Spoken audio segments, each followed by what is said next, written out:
Hey, what is up? Welcome back, Design Squad, and in this video we're gonna talk about the best choice for UX portfolio platforms. And this is because I get so many requests when it comes to portfolio platforms. People think that where you put your content or your case studies matters the most. We all think, oh, like I need to pick the right platform because otherwise I'm not doing it justice and hiring managers are not gonna respect me. In reality, that's not the case. There is one choice which I always recommend for any designer to consider. It's almost like it's way too obvious of a choice as well.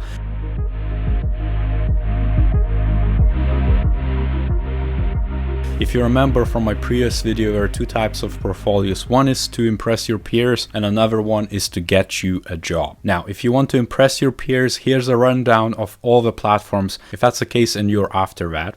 And so the very first one is Carbonmate. Next is Cargo. Next is Behance, Wix.com, WordPress, Com, and then Squarespace. Now the next one is called Simplist, Portfolio by Adobe. This one is Fabric. Last but not least, it's CorelFlow. But if you're still here, chances are you want to get the job. Chances are you want to know what's probably the best option for UX portfolio, right? So without further ado, drum roll. The best portfolio platform for UX research, product design, you name it, is a simple PDF.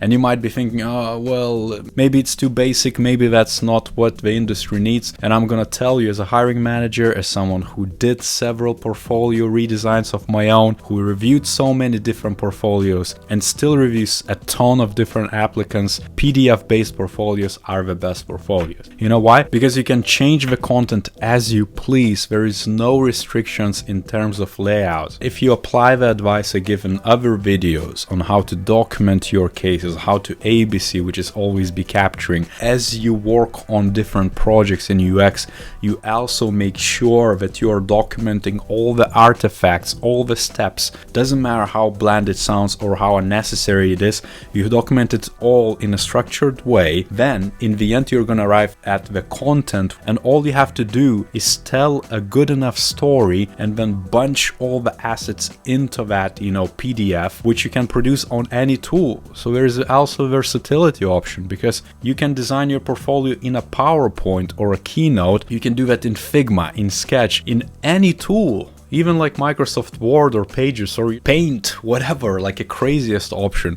All of those allow you to export in a PDF format, and all you have to do is attach that to your applications, attach that to an email, or what I do, I upload it to a Dropbox and have that as a link, as a living link I can just send to anyone, or attach it to a client proposal, or send it to a potential new employer as a message, and leave it at that so they can just click and view that PDF and then assess if there's a match. So it's simple as that. And for all the skeptics out there, I know that the younger generation of designers who are still growing, they get told by a lot of other designers, by their peers, that we need something funky, we need something fancy. In reality, that's not the case. The funky and fancy usually comes with a price tag. It usually limits you, constricts you and your applications, and also hinders the recruiters and hiring managers' work. Because there is so many cases where I would, let's say, need a password, and when I contact my recruitment manager, who have to contact the candidate, who then sends it, there's a delay, and then I arrive at that portfolio and it's a disappointment. And you wasted so much time for everyone involved, where you could have an answer immediately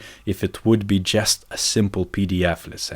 And another big thing of why PDFs rock when it comes to UX portfolios is that you have the modularity of it. Like what I do, let's say, let me just illustrate it quickly. I have 3 to 5 slides or pages in PDF format for specific projects, and I collect all those different projects in hundreds of slides. I have like a repository of a massive PDF which lives in a PowerPoint, or you could do it again in Figma, Miro, you name it, any other tool. You just have a living big massive document. When it comes to applying for different positions, let's say I would do something like AI, let's say, or government or automotive industry or finance, I have at least a case for all of them, and it's maybe like a few slides for each. What I would do then, I would literally extract only the relevant bits, only the relevant case studies, assemble into a new portfolio, have like a starting slides, the ending slides, you know, just introducing myself, how I approach things, my experience, let's say in team management and growing design teams, leading design, things of that nature, as well as the actual former work, which is super relevant for that specific employer or that industry. Wrap it up into a new PDF, send it. Literally tailor it from all those different PDF repositories and export new PDFs, new portfolios for a specific application. So if I apply for 20 different jobs, I would literally have 20 different portfolios. The more you expand your knowledge, the more projects you're gonna do, the bigger your portfolio is gonna be. So what you need to do is really to come up with a system which allows you to easily scale it. And there is nothing better than keeping all that portfolio case study work in something like Figma or some sort of Artboard-Z type of tool or environment or platform, which then allows you to select different case studies and make a new set of portfolio material. And all you really have to do in the end is figure out who you're applying for, what we care about, what's the most relevant thing,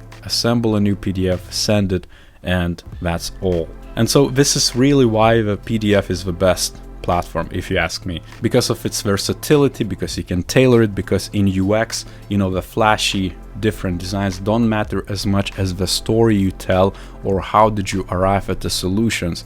And if you can make it and tell a good story without the flashing animations and interactive patterns or in slideshows and carousels and things of that nature, your story is gonna be sound enough. You can then showcase the interactive bits in the interview, let's say, if you need that be.